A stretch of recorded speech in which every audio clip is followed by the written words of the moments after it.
Today on Ian vs. Daddy Bones, we're opening up Rhythm and Blues, Greg the Hammer Valentine, and the Honky Tonk Man. Oh boy, kids, we're gonna have fun today! Yay! Hey! Alright!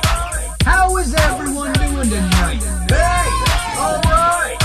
How is everyone doing tonight? Hey! Alright! How is everyone doing tonight? Hey! Alright! Epic roast stuff. Welcome back. It's not another exciting episode of Ian vs. Daddy Bones. Unfortunately, I got some bad news. So you know what? Let's redo the fucking intro. You are listening to the original Geeks podcast, hosted by Epic Roast God and Meme Lord for real, Ian Daddy Bones. Talking shit and throwing fits about all his favorite things, from back in the day old school to classics of tomorrow. The original Geeks podcast for over 10 years. The revolutionary force in offending everyone. Victory.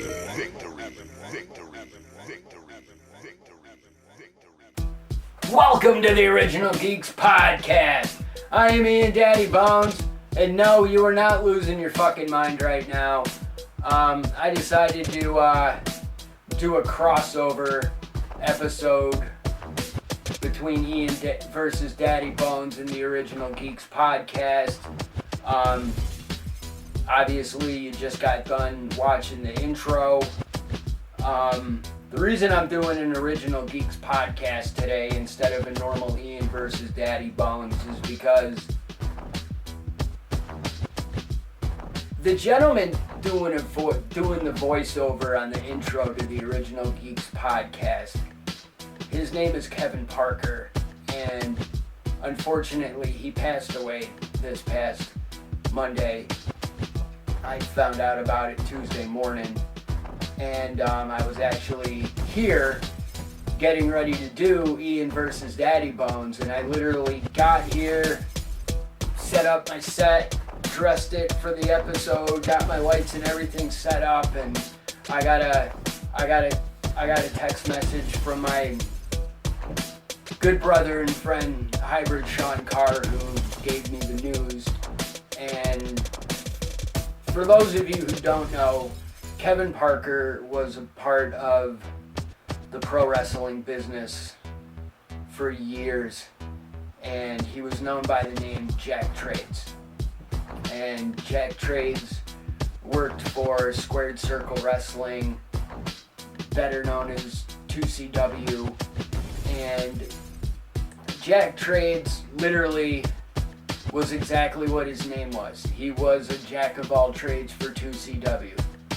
He was there to get shit done, and he wore so many hats when it came to 2CW that I can't even properly list everything that he did for 2CW, because all I know is what I saw him do, and it seemed like he was doing everything. He was always running this way or that way. He always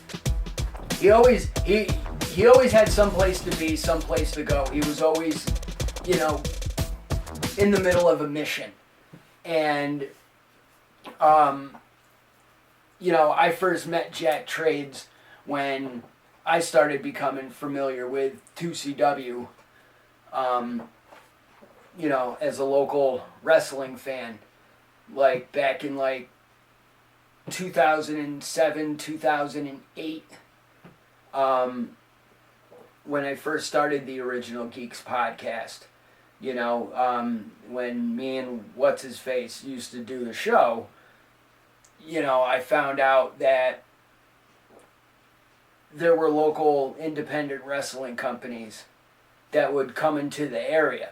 And it was it blew my mind that indie wrestling companies were coming to Binghamton and doing shows here. Because that was as a wrestling fan, as a mark, it was always one of my childhood fantasies, teenage fantasies, when I was in a period where I'm watching ECW, you know what I mean? And where a lot of people fell into ECW for the violence and the blood and everything about what happened in ring, for me as a fan, I was a big fan of ECW's production quality and the way like the promos were shot, the vignettes were shot, the in-show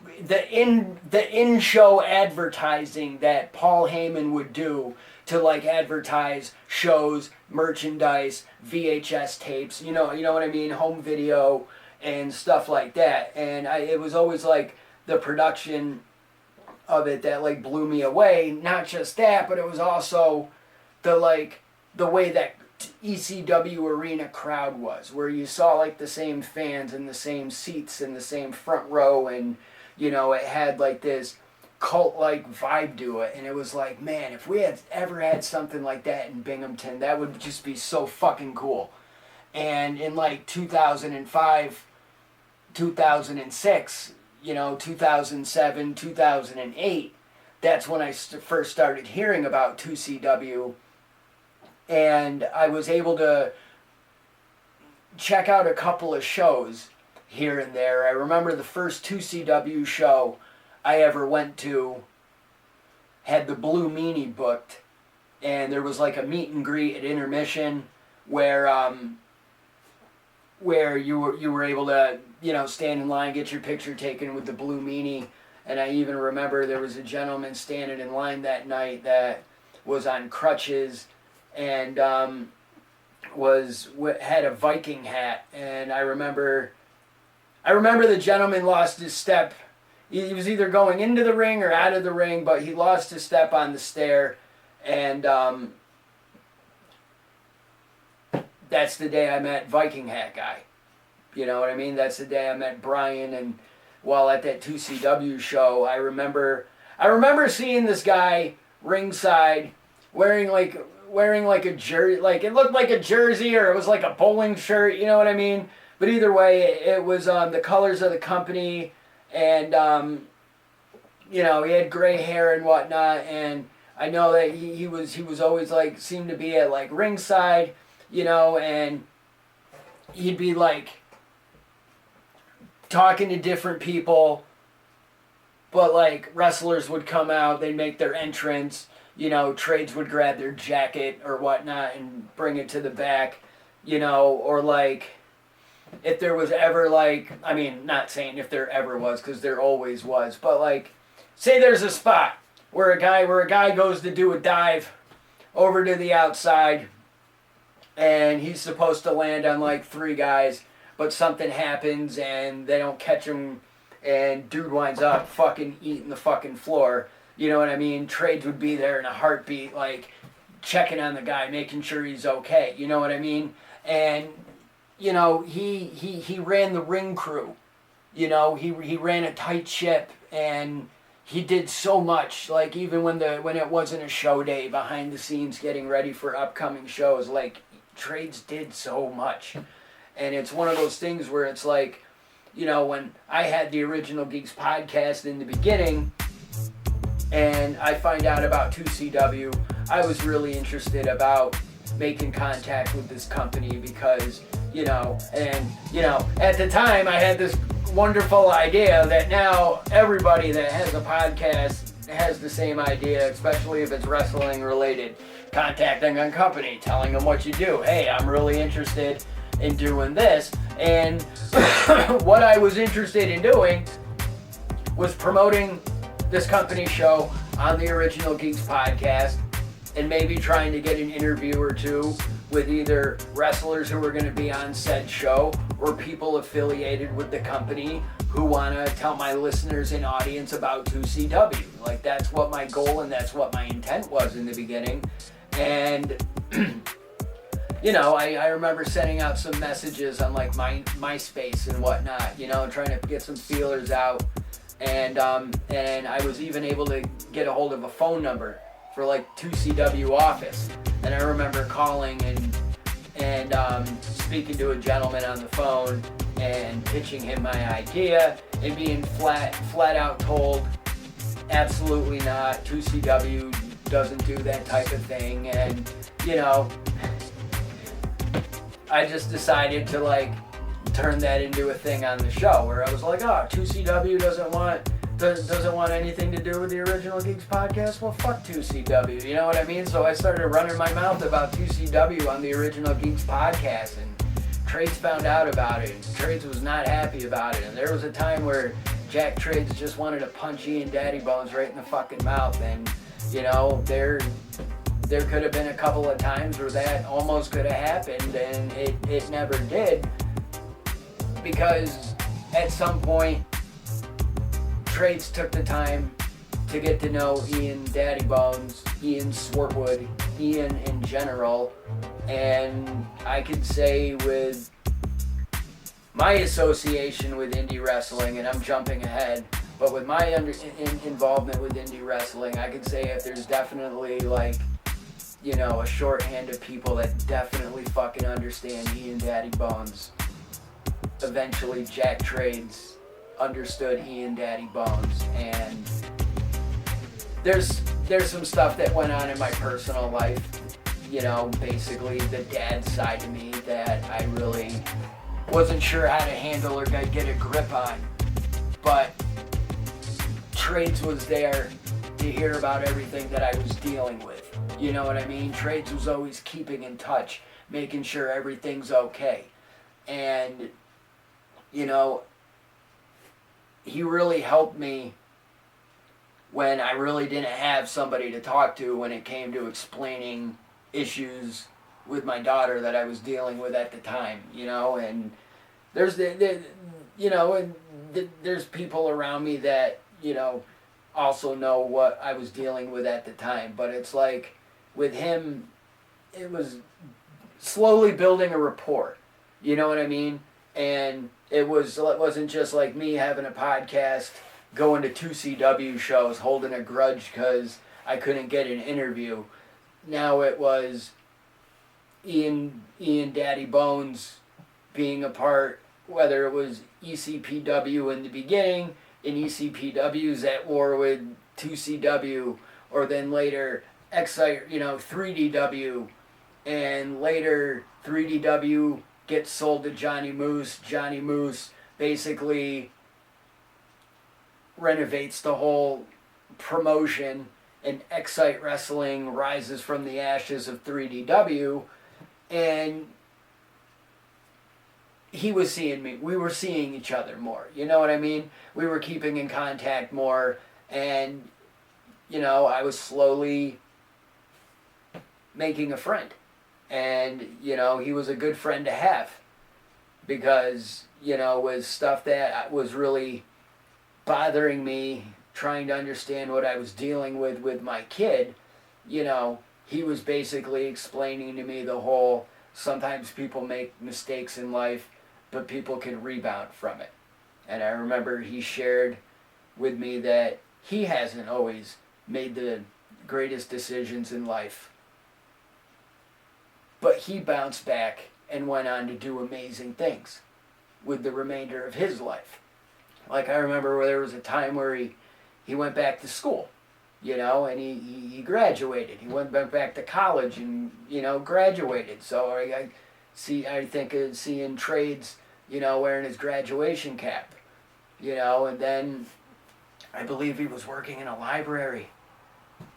And he was learning, he was like self-teaching himself like magic, you know what I mean? He was learning how to do magic tricks, and he was posting videos on social media about doing magic tricks, and I always thought that was so fucking cool. And that was at a period where I wasn't making contact, where it's like, oh man, if I was doing a podcast right now, I totally have Trades on it, and we'd be talking about fucking magic tricks and shit, and never got around to it. And it's like, going back to wrestling, 2CW didn't want nothing to do with the Original Geeks podcast, and in retrospect, that's totally cool. There's no sour grapes there. 2CW didn't show an interest. I contacted ECPW. ECPW showed an interest, and by ECPW showing an interest, that's how I started interviewing wrestlers on the podcast. That when I met Keith Zimmer, and I had Zimmer on the podcast, you know what I mean? And then from there it was, hey, why don't you come out to a couple of shows? And, you know, I started checking out shows, and then next thing, you know, I'm doing sound for this show, and then the next show they're like, hey, we got an idea for you to, you know, do an interview spot. We're gonna beat down Jason the Suicide King. So I remember going out with IB Green and Zimmer's crew and going down to the ring, basically like Mean Gene Okerlund that night, like Keith Zimmer, what is the meaning of this? Why are you beating him down right now? You know what I mean? Just, it didn't make sense, but it made sense. You know what I mean? I didn't know the story they were telling. It was just something I was thrown into. But what I'm getting at is, like, from doing music to having that interview spot to eventually they're like, I tried being a referee. You know what I mean? And then it's just, I became a part of indie wrestling myself, and through Excite, you know, I was doing ring announcing, and I was seeing trades a lot when Excite was doing shows, because trades and some of the 2CW guys would come down and visit on show night in Binghamton, so it was always nice seeing Josh and trades and everybody, and, you know, it was really good camaraderie, you know what I mean? Right, is that the word I'm looking for? Camaraderie, I think. I don't know, probably fucking my word up. But either way, it was a brotherhood, it was nice seeing everybody and whatnot, and, you know, not everybody bust Moose's balls all night about owning Excite, and, you know, it was just good times all around, and it's just, I was doing the ring announcing thing, but then I cut back from being ring announcing. I cut back from ring announcing, and then there was times where it was, you know, I'm helping out on ring crew, and then there's times where I'm not ring announcing, but I'm upstairs in the locker room with the green screen and the production setup, and I'm filming promos with all the wrestlers and stuff before and after their matches, and, you know, just working, even not being a part of the show, just being there in general. And I just have so many memories of just randomly running into trades on nights when I didn't know he was going to be there. And it's like, oh my God, hey, what's up? And, you know, I don't know, I'm rambling with it, but it's just, I remember how he wanted to kill me in the beginning, and then how it turned into a handshake and a soft hug, you know what I mean? And I'm really proud, grateful, and thankful that he took a chance to get to know the real me instead of just labeling me a dickhead for life after that initial introduction, you know what I mean? But there's also the night where I found myself having a singles professional wrestling match against Jack Trades one night in Binghamton, New York. And that's just crazy in itself, but I gotta do a camera edit real quick before I tell that story. But yeah, there came a time in Excite Wrestling where I was getting beat up a lot. I was getting beat up by Drew Gulak and Joe Gacy and Rob Cook and, you know, other guys in the company, you know, a lariat here, super kick here, code breaker there. You know, I was really, I guess I look good for being the skinny guy taking bumps and getting his ass kicked and just ragdolling naturally. Hey man, I told you to tuck your chin. I fucking did. Fucking gravity. But I know that there was a period where after I got beat up a lot, I was sick of it. And I cut a promo on Johnny Moose one night, and it eventually led to me having my own stable called Disgruntled that saw Mark House become the Excite heavyweight champion.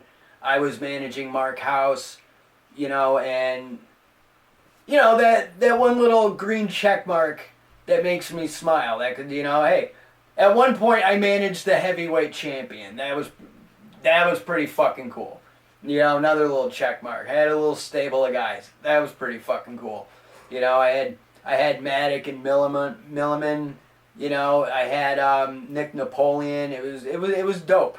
You know, I really enjoyed that period of time. Even though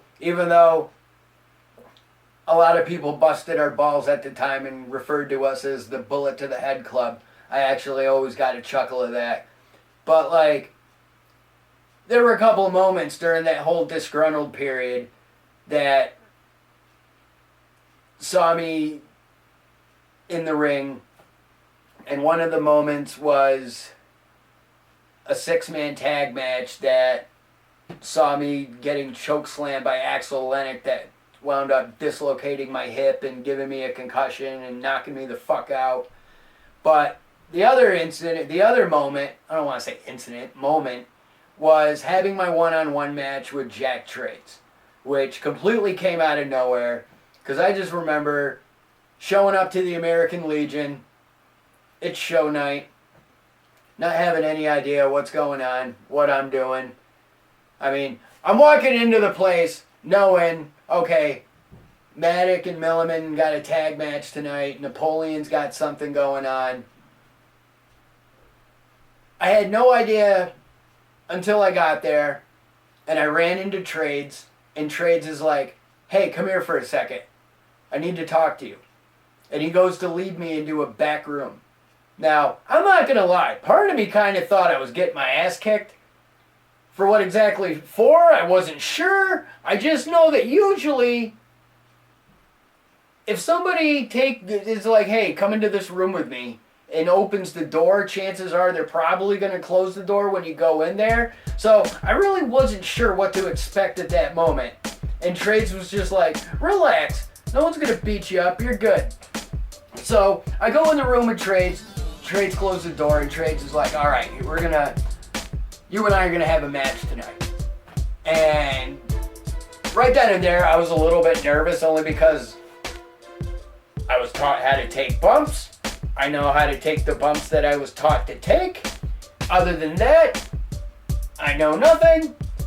And, I mean, other than, you know, taking the clotheslines and whatnot, but usually that gravity kicked in there too. You know what I mean? Now, tell you right now, nothing, I don't even know how to describe the experience of what it's like to watch Joe Gacy set down a fucking microphone, turn around, run at you like a fucking bull, and then swing his arm, and then the next thing you know, you're flipping heels over head, and you're practically sucking your own cock before you're knocked out for like 10 seconds, and you're like, what the fuck happened? And next thing you know, like 3 dudes are like, stay still, Ian, stay still, and they're like peeling me out of the ring and shit. Holy fuck. So, that's it, right there. That's all I know. And he was like, well, look, you and I are going to go out there. We're going to have like a quick 5-6 minute match. Just listen to me. Do what I tell you. Everything is going to be okay. But you're only going to have one moment of offense. What do you want to do? Because I'm going to let you do your thing, and I'm going to kick the shit out of you. So I remember saying, well, I think it would be kind of cool if I don't do anything at all, because I don't want to throw a punch at you and have it look like shit. So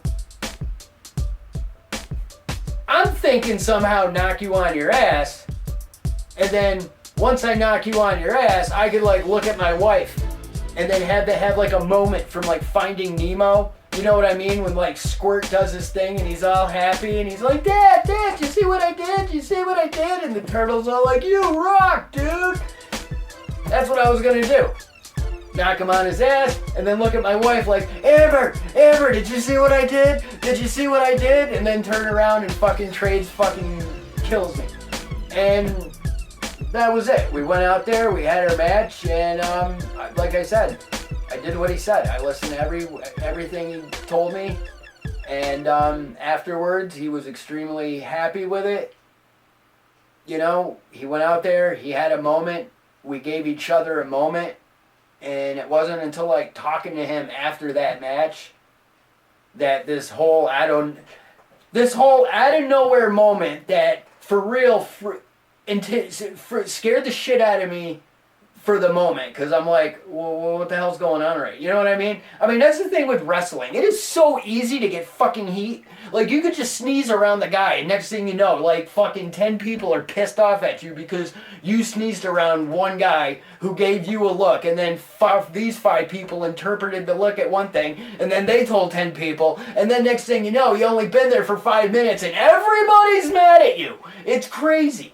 But I walked into that situation thinking I had heat for something. Like, I'm definitely catching a receipt for something tonight.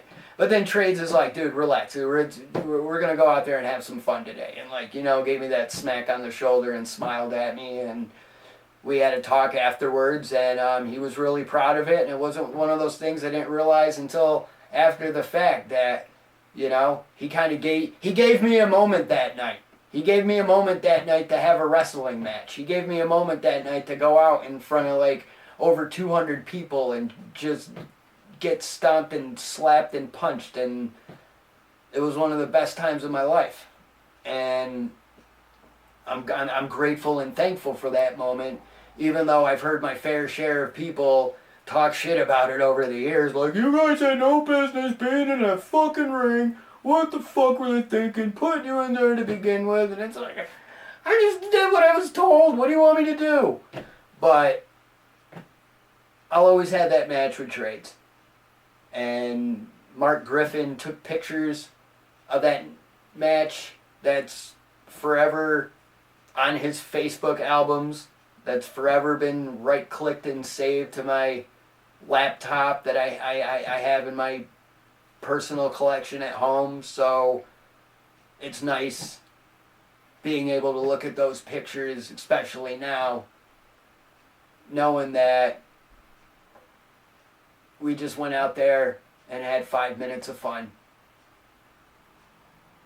And I did what he said. I listened to every word he told me to do. And yeah. But another moment that I'm really proud of, and it's one of those things like, wow, that really happened. Holy shit. But there was another show in Binghamton where, trying to remember the exact match. I want to say, well, I know the one team. It was Sean Waltman and Just Incredible, X-Pac, 1, 2, 3 Kid, Sean Waltman, Just Incredible, taking on, I believe they took on A.R. Fox and Matt Cross. But if it wasn't Matt Cross, I honestly can't fucking say who it was. I think it might have been Dan Barry or Ted Goods. One of the two. Maybe it was Ted Goods. But all I know is there was a tag match that night, and that was a night too where I got to I was sitting in the production area that night with Moose and Tim was there, I believe, and running music. And I remember when Just Incredible and X-Pac got there, they were trying to talk them in to coming out to the X Factor music, and everybody was having a laugh at that.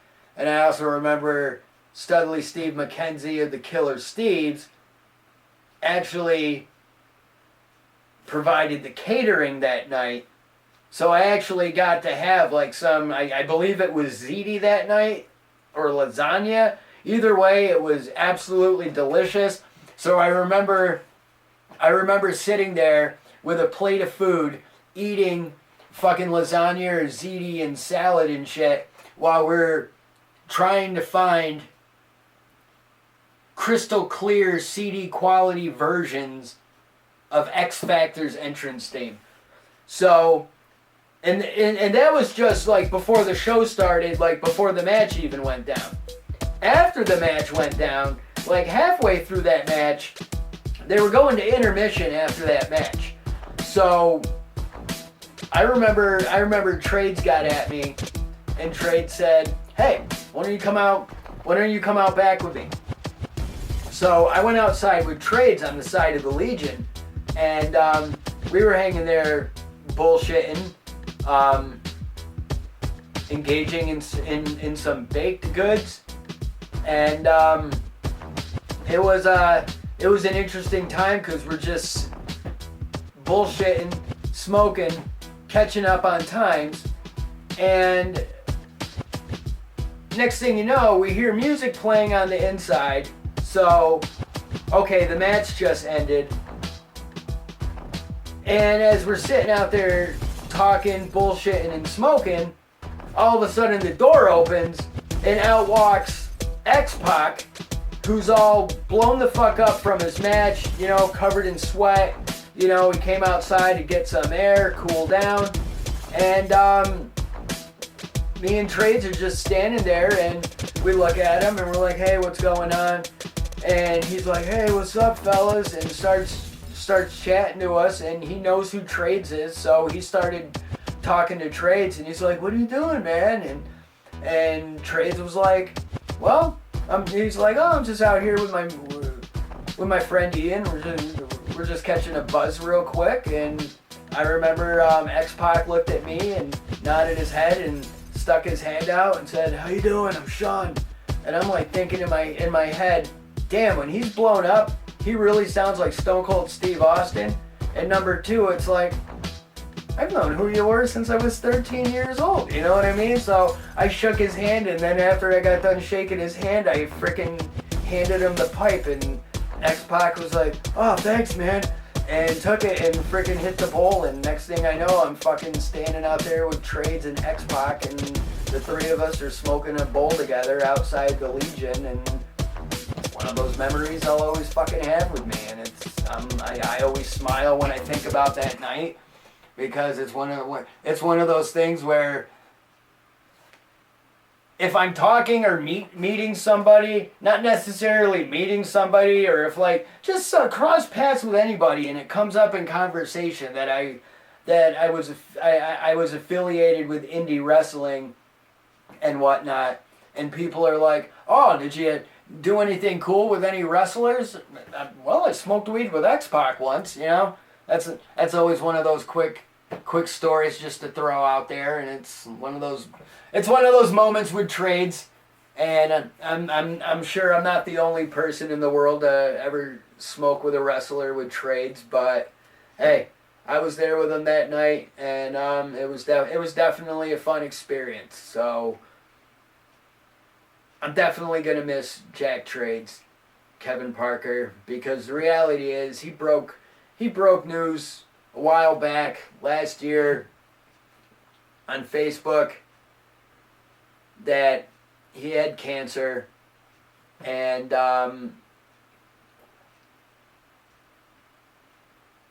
it's just weird because I hate it when like cancer is labeled, you know what I mean? Because I feel at the end of the day, cancer is cancer, and like whether it's lung cancer, brain cancer, it's just either way, it's cancer, and it sucks. And you know, at the end of the day, everything could be all cancer can be labeled under the hashtag fuck cancer. You know what I mean? It doesn't matter what cancer, it's all cancer, fuck cancer. But Trades announced that he had cancer, and he didn't have much time, but I could honestly say through my own eyes, he was one of the most strongest people I've ever met in my life. Like,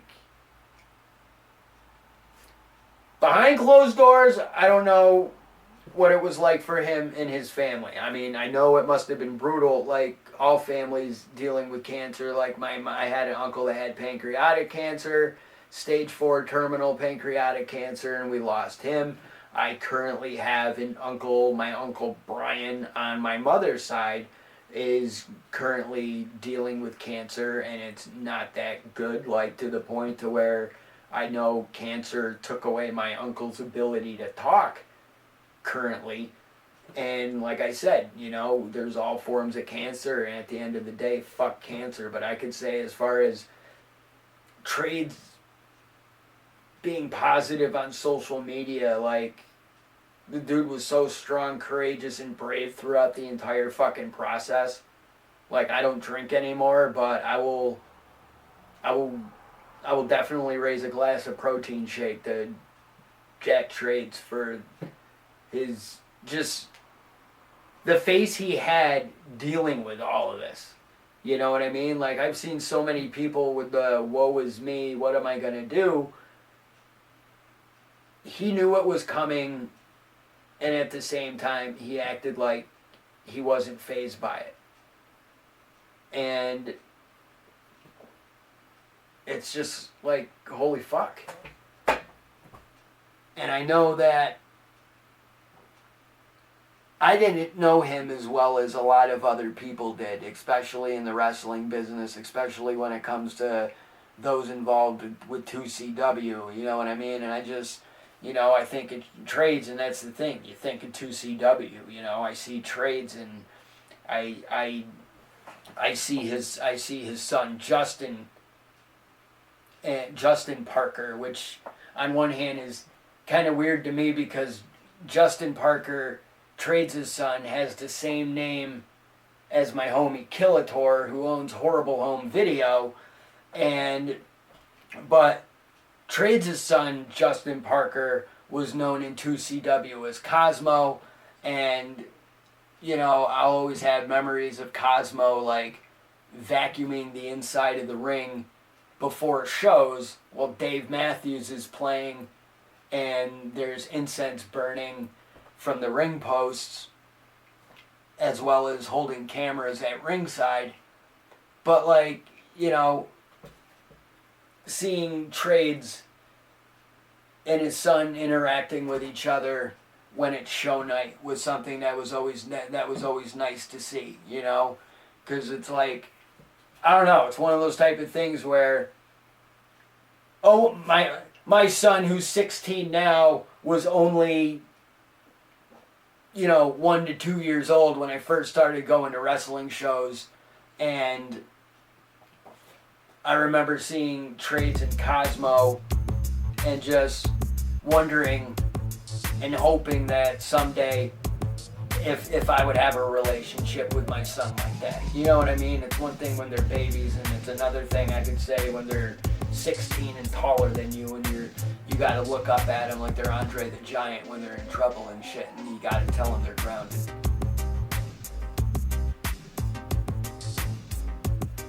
There's so many people in that company, from Josh to Steve King,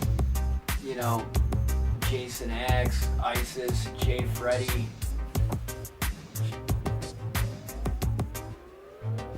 So many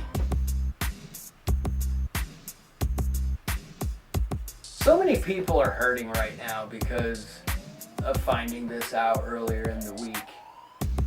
And it really sucks. I mean, I could say over my time in being around wrestling, we've had some friends pass away, and it's really affected a lot of people. And lost her friend Brendan, lost her friend Glenn, lost her friend Jeff Greeno. It's just, it sucks because there's like, you add Trades to the mix, and there's like 4 dudes who used to see it at local shows all the time, and it just sucks seeing your friends pass away. But like I said, there's a lot of people that were a lot closer to him than I was, so my condolences go out to all of my friends that are hurting and affected by the loss of Trades right now. But this is where it kind of becomes Ian versus Daddy Bones. Because also, actually, hold on. Let me rewind a little bit. Another thing is, with the intro to the Original Geeks podcast, Trade sent me those vocals like 2-3 years ago when I was originally planning on bringing back the Original Geeks podcast with that, but I wasn't exactly sure how I wanted to do it. I wanted to bring it back and do something different without feeling like I was rehashing the old shit. And I remember asking him if he would mind doing the voiceover for the intro. And I remember typing him up a script and sending it over to him. And he wound up sending me the audio. I believe he just recorded it on his phone and then sent me the audio, and then I messed around with it on my editing software. But I never wound up bringing back the Original Geeks podcast at the time. It just literally sat there on my hard drive. But earlier this year, I decided to bring back the Original Geeks podcast for my Patreon subscribers, and I was in the process of trying to get the original theme, the beat that I had on the old theme for the Original Geeks podcast that I was unable to find, that I wanted to put with Trades' vocals, and I wasn't able to do that. But once I got the new machine and I was able to do a search on my external hard drives, not to mention get in contact with Dave Rice from Basement Audio, I was able to get that original beat that Dave made, and I found the vocals that Trades gave me, and it sucks because Monday night, while everybody was waiting for CM Punk to show up on Monday Night Raw, and he wasn't there except to say he was going to be on SmackDown, I was working on putting together that OGPC theme with the original beat and the Jack Trades vocals. And I literally had it half done before I saved it for the night because I had to go to work in the morning. And then I went to work, and then I came here to do the show. And that's when I got the text from Sean Carr telling me that Trades passed away. And it just fucking sucks because I'm literally standing there like, dude, I was just working on the theme last night. You know what I mean? And that's it. Like, the way I look at it, I have since went back and finished editing and finalizing that theme. And as far as I'm concerned, that's how I intend to pay tribute to my friend, by officially using those Jack Trades voice samples that he provided me for the theme to the Original Geeks podcast, which is what you got to hear at the beginning of the show. And now I can say this is where it becomes Ian versus Daddy Bones, because today on the show I am going to be opening up this WWE Legends, WWE Elite Hall of Fame Legends Terry Funk figure. And now there's a quick story behind this, because this Terry Funk figure originally came onto my radar because Juggalo Homie, the OG Kevin Gill, made a post on Facebook that he was looking for this Terry Funk figure. And this Terry Funk figure happened to be part of the same wave with the Royal Rumble Ultimate Warrior with the purple WWE Championship. So he made a post on Facebook. He's like, hey, I'm looking for this Terry Funk figure. It's only available at Target. If anybody can find one and let me know, I will buy it off you. So my wife and I had to go to work, and I told my wife, I'm like, hey, when we get out of work today, humor me, will ya? Just stop by Target so I can go look for this Terry Funk figure. And I showed her the picture, And I told her that Kevin Gill was looking for it, and I wanted to see if they had it, so she's like, no problem. So we wound up going to Target, and holy shit, as soon as I go walk in the toy aisle, there he is, the Terry Funk Hall of Fame WWE Elite. And it's not just any Terry Funk, it is the 1997 ECW Barely Legal Terry Funk that comes with the ECW Championship. So now when it comes to these WWE Elite figures, I am a huge fucking belt mark for these little belts. And I can say some belts are harder to get than others.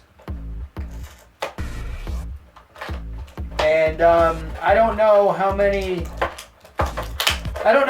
times they plan on putting out this ECW Championship. You know what I mean? So the fact that it's a little mini fig replica of the ECW Championship is just absolutely sick to me. So I like that it's the 97 Barely Legal Terry Funk. Like this ECW Barely Legal was in 1997, spring in 97. I believe it was March of 97. But or maybe it was in May. I think it was in March. But either way, I was in my junior year of high school when ECW Barely Legal hit pay-per-view, and I remember when they were hyping Barely Legal and they had the crossover episode with Monday Night Raw, and Tommy Dreamer took on Devon Dudley on Monday Night Raw. That was absolutely amazing and shit. But the night this pay-per-view went down, and this was when they were having Terry Funk come out to Desperado, and they put the belt on him that night, and it's just absolutely amazing because that's when he was like 56 years old and he was middle-aged and crazy, and you know, it was within a year of him going back to WWE to become Chainsaw Charlie and, you know, hold the tag straps with Mankind briefly, but even though the decision got reversed, but it's such a wonderful Terry Funk figure, and it's just, I wanted to open up this Terry Funk figure because looking for this figure started because Kevin Gill was looking for somebody to find him. And by the time I found him and let Kevin Gill know, hey fam, I found the Terry Funk figure in Ithaca, New York at a Target. And he's like, sweet. He goes, I already had 3 people get at me already telling me they found Terry Funk figures. So Kevin Gill's okay. So it looks like I'm keeping this Terry Funk. So I took a picture of the figure. I sent it to everybody. I sent it to Johnny Moose. I sent it to Sean Carr. I sent it to IB Green. And I sent it to Jack Trades. And I sent it to Trades. And he replied back like, nice. And that was the last message I ever had with him. Because, like, right now, it's December, he just passed away, but you had November, October, and it was like end of summer rolling into, well, even over the course of the summer, like, going into the fall, like, he would make status updates, you know what I mean, about, like, the pain being manageable. It's, you know, it sucks, you know, but at the same time, when the pain was really bad, it was getting to the point to where his statuses were like, I'm ready for it, I'm ready for it to end. And, you know, and all of us knew, but we didn't know when, and that's what really sucks about it, you know, because I'm gonna be real with you, like, I was hoping I didn't hear anything by Thanksgiving. You know what I mean? And unfortunately, I can no longer hope that I don't hear anything by Christmas. You know what I mean? And unfortunately, that's not going to be the case. And it just sucks because, I don't know, it's weird. It's like I look at the Terry Funk figure I just opened, and I've just been spending this episode talking about my friend Kevin Parker. And, you know, we lost Terry Funk earlier this year. And it's like, I already did an episode of the Original Geeks podcast where I talked about Terry Funk. But at the time, I didn't have this Terry Funk figure. And it just sucks that it's like something that I didn't get to talk about when Terry Funk passed away. I'm here today talking about, as I discuss the passing of Trace. You know, and it's just like weird little connecting dots. Like I have this figure in front of me right now only because I was looking for it, because the homie was looking for it and couldn't find it. And then once I found it, I was so proud of myself that I was letting all my wrestler buddies know, look at this dope ass Terry Funk I just fucking bought. Holy shit. And whatnot, because all the wrestler homies know that Terry Funk passed away this year, and it just fucking sucks, Dad. It's like looking back on that, it's like I definitely did not think I was gonna lose both Terry Funk and Jack Trades in my bingo card this year. You know, it sucks. I'm always gonna have the life advice he gave me. My messages I could scroll and go back and read. You know. But at the end of the day, I'm extremely thankful and grateful for being able to know him. I'm thankful and grateful for the second chance he gave me to get to know me as a person. And like I said, he's definitely on that short list of people that definitely fucking understand me. And I'm really gonna miss him, but I don't want to make it all about me, because I know there's a lot of people that know him a hell of a lot better than I do, and they're gonna love and miss him too. So, like I said, condolences to everybody affected by the passing of Kevin Parker right now. My heart goes out to all of you. And yeah, like I was just so fucking, I didn't even want to do the show Tuesday when I showed up to do the show here. I didn't even want to do the show, and I honestly was thinking I was gonna try doing this show on Thursday, and I felt like I was gonna fuck it up, and I wanted it to be good, and I decided to fucking wing it today. So rest in peace, Jack Trades, Kevin Parker. I love you. Thank you for everything. Thank you for the match. May you rest in peace. Victory. Where will I be when I run out of luck? Get hit by a truck or get stuck on the railroad tracks. When shit goes amok and life starts to suck, you're stuck cause you never go. Where will I be when I run out of luck? Get hit by a truck or get stuck on the railroad tracks. When shit goes amok and life starts to suck, you're stuck cause you never go back. You can't hide and you can't pretend, cause I'll punch you out like Wendy and Glenn. Some things you learn in the school you attend, but the things that I say you can't comprehend. I ain't no hippie and I ain't no punk. I don't smoke crack and I don't do junk. I'll just sit down and smoke a fat bong, pull out my guitar and sing a fast song. There's your motherfucking American Idol, putting $2 a gallon down the gas hole. 10 million votes for the next asshole. I'll just put on my engineer's hat, sit back and relax while we speed down the tracks. I'll read the book just to spit out the facts. Where will I be when I run out of luck? Get hit by a truck or get stuck on the railroad tracks. When shit goes amok and life starts to suck, you're stuck cause you never go back. Where will I be when I run out of luck? Get hit by a truck or get stuck on the railroad tracks. When shit goes amok and life starts to suck, you're stuck cause you never go back. Where will I be when I run out of luck? Get hit by a truck or get stuck on the railroad tracks. When shit goes amok and life starts to suck, get stuck cause you never go. Where will I be when I run out of luck? Get hit by a truck or get stuck on the railroad tracks. When shit goes amok and life starts to suck, you're stuck cause you never go I'll back. sneak up your driveway all calm and collective, tripping balls like an underground detective. Need some new shit, but my funds are running low. I spend it on weed, shrooms, beer, and blow. Living life like a cartoon, just flipping the page as I'm staring down the barrel of a 12 gauge. Shotty to the body and it's got me open, shaking so bad, think my legs are broken. I'm choking on the smoke and coughing up the shot, waking up from a dream. These drugs are high. Chasing strychnine with kind and beer with whiskey. Sing a lullaby and I'm sorry you missed me. You can't hide and you can't pretend, cause I'll point you out like Lindy England. Some things you learn in the school you attend, but the things